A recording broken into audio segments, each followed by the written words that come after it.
There was a time when the US government used its own people as test subjects and never told them. People lost their minds. Some never returned. Others were driven to suicide. And for decades, the truth was buried under top secret labels and government lies. But now the Collector brings you one of the darkest government experiments in American history. This isn't science fiction. This isn't a conspiracy theory. This is Project MK Ultra, and it really happened. The birth of a secret program. It was the early 1950s. The Cold War was intensifying. Fear of communism, spies, and nuclear war dominated the headlines. But there was something else the CIA feared even more: losing control of the human mind. Rumors had spread that the Soviets, Chinese, and North Koreans were using advanced mind control techniques, brainwashing American POWs and spies. So in response, the US created its own secret program, Project MK Ultra. Launched in 1953 under the leadership of CIA chemist Sidney Gottlieb, MK Ultra had one chilling objective: to find ways to control, manipulate, or erase the human mind. What they did, beyond imagination. MK Ultra wasn't just about hypnosis or propaganda. It went far deeper. The CIA experimented with high doses of LSD, electroshock therapy, sensory deprivation, isolation, and torture, chemical cocktails designed to break the will. Victims were often given drugs without their consent, placed in mock prisons, and observed like lab rats. Some were fed LSD for 77 days in a row. Others were kept in complete darkness or forced into hallucinations. And most horrifying of all, many of these people didn't even know they were being experimented on. Where it happened. The tests didn't take place in one lab. MK Ultra had over 80 institutions involved, including colleges, hospitals, prisons, and even brothels. Yes, brothels.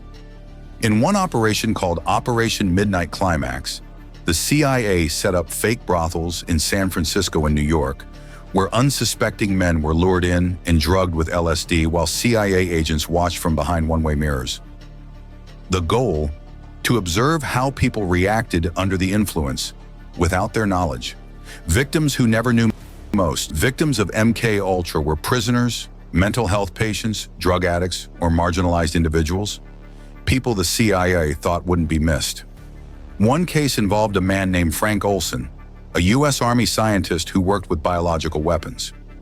In 1953, Olson was secretly dosed with LSD by his colleagues. Days later, he died after falling from a 13th-floor hotel window in New York. The official story was suicide. But years later, evidence suggested Olson may have been murdered because he threatened to expose the program. His body was exhumed decades later, only to reveal blunt force trauma to the head, inconsistent with a fall, destroying the evidence. In 1973, as the Watergate scandal rocked the nation, CIA Director Richard Helms ordered that all MK Ultra documents be destroyed. Thousands of files were shredded, but they missed something. In 1977, a small batch of 20,000 financial records related to MK Ultra was found in a budget archive, triggering a massive investigation by the US Congress. And what those documents revealed was chilling. The day the truth emerged in 1977, following the accidental discovery of 20,000 surviving MK Ultra documents, the US Senate held hearings to investigate the CIA's involvement in illegal human experimentation. The public was stunned. Victims testified, whistleblowers came forward, and CIA officials were forced to explain how they had violated medical ethics, human rights, and even the US Constitution. One witness described being drugged repeatedly with no memory of what happened afterward. Another spoke about losing years of their life due to psychological trauma caused by unauthorized testing. Even the CIA admitted that it had gone too far, often failing to track or even document the results of its experiments. But here's the most shocking part. No one was ever held accountable. A ghost program with no end. The official timeline says MK Ultra ended in 1973, but the Collector asks, did it really? While the name MK Ultra was officially retired, its research did not vanish.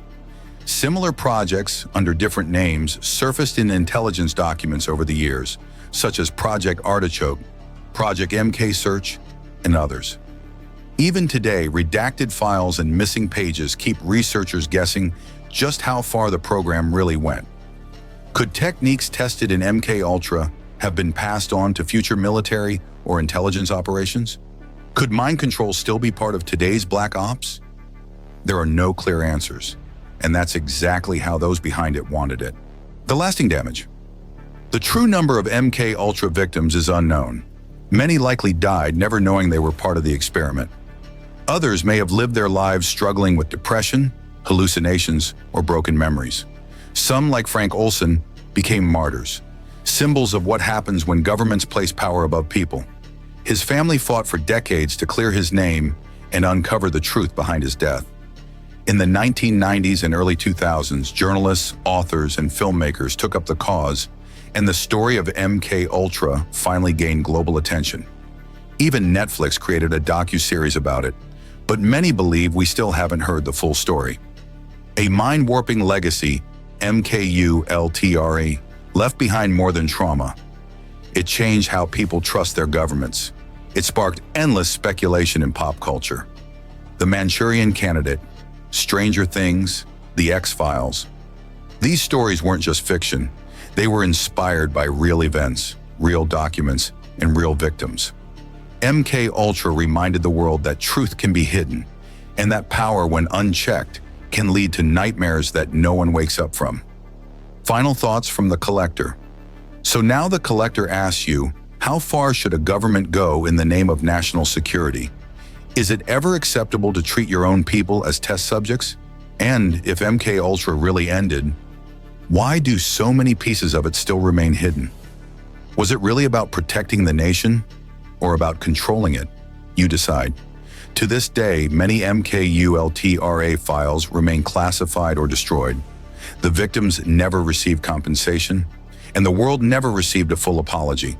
But their stories matter, because the moment we forget is the moment it could all happen again.